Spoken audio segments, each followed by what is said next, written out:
नमस्कार. सुगरण स्वाद घरचा या यूट्यूब चॅनलवर मी स्वप्ना तुमचं खूप खूप स्वागत करीत आहे. आज आपण बनवणार आहोत मस्त झटपट होणारी मोडाची मटकी. त्यासाठी लागणारे साहित्य पाहूयात. इथे मी मोडाची मटकी घेतलेली आहे. हे मी घरीच मोड आणलेले आहेत मटकीला. याचा व्हिडिओ मी नक्की शेअर करीन नंतर. इथे मी 3 ते 4 हिरव्या मिरच्या बारीक चिरून घेतल्या आहेत. कढीपत्ता, कोथिंबीर, 4 ते 5 लसणाच्या पाकळ्या, 2 मीडियम आकाराचे कांदे बारीक चिरून आणि 1 टोमॅटो चिरून घेतलेला आहे. आणि इथे मी एक बटाटा आहे तो हे असा चिरून घेतलेला आहे. चला आता आपण भाजी बनवायला घेऊया. इथे मी गॅसवर कढई ठेवली आहे. त्यामध्ये 2 मोठे चमचे तेल घातलेले आहे. आता तेल छान कडकडीत मस्त गरम होऊन द्यायचं, म्हणजे लसणाची फोडणी छान बसते. हे पहा, तेलामध्ये लसूण टाकला आहे ठेचून आणि कढीपत्त्याची पाने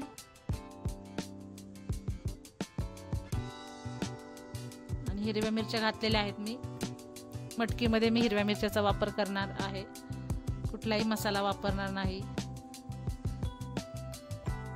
हिरव्या मिरच्याने अतिशय चवदार लागते मटकी.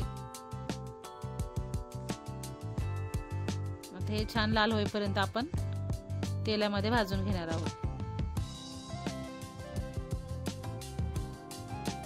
आता हे बारीक चिरलेले जे कांदे आहेत ते यामध्ये टाकून घेऊयात.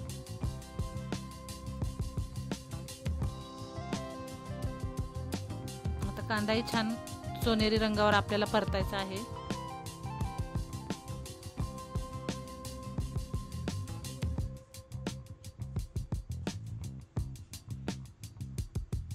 असं हलवून छान सर्व बाजूने कांदा आपण परतून घेणार आहोत.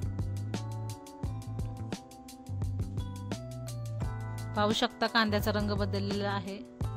आता इथे आपण जो बारीक चिरलेला टोमॅटो आहे तो टाकणार आहोत. आता टोमॅटो छान मऊ होईपर्यंत परतून घ्यायचा आहे.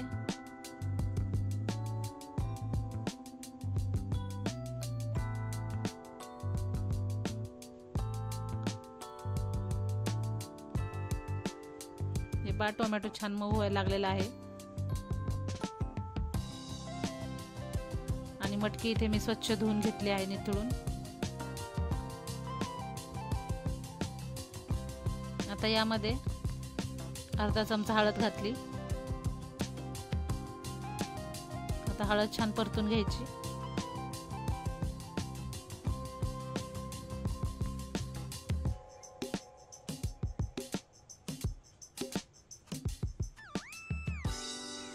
आणि इथे बटाटा जो आहे आपला चिरून ठेवलेला पाण्यामध्ये तो यामध्ये मी टाकून घेणार आहे.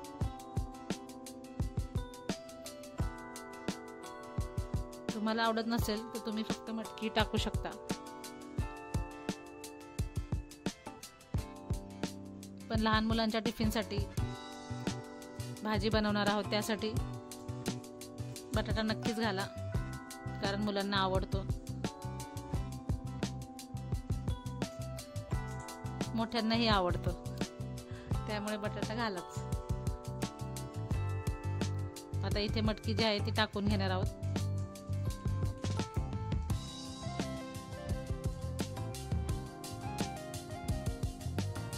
मटकी छान परतून घ्यायची.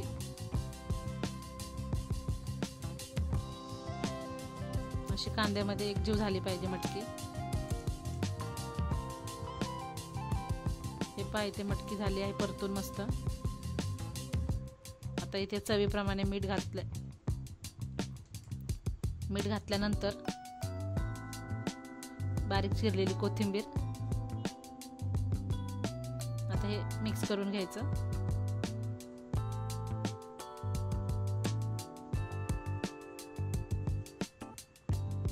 छान असं मिक्स करून घेतलं की आपण ही मटकी थोडंसं पाणी घालून शिजवून घेणार आहोत।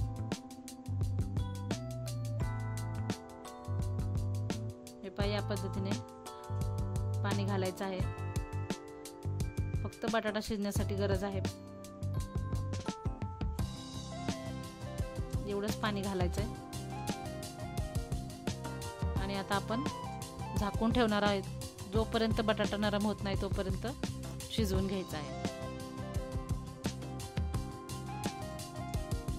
पाहू शकताय, पाणी पूर्ण आटलेलं आहे भाजीतलं। छान मटकी शिजलेली आहे। बटाटा चेक करूयात। बटाटाही छान शिजलेला आहे। पाहू शकता, आपली मटकी तयार आहे। अतिशय झटपट आणि खायला अगदी चवदार लागणारी अशी ही मोडाची मटकी नक्की करून पहा। रेसिपी आवडल्यास चॅनलला लाईक, सबस्क्राईब आणि कमेंट करून नक्की सांगा। धन्यवाद।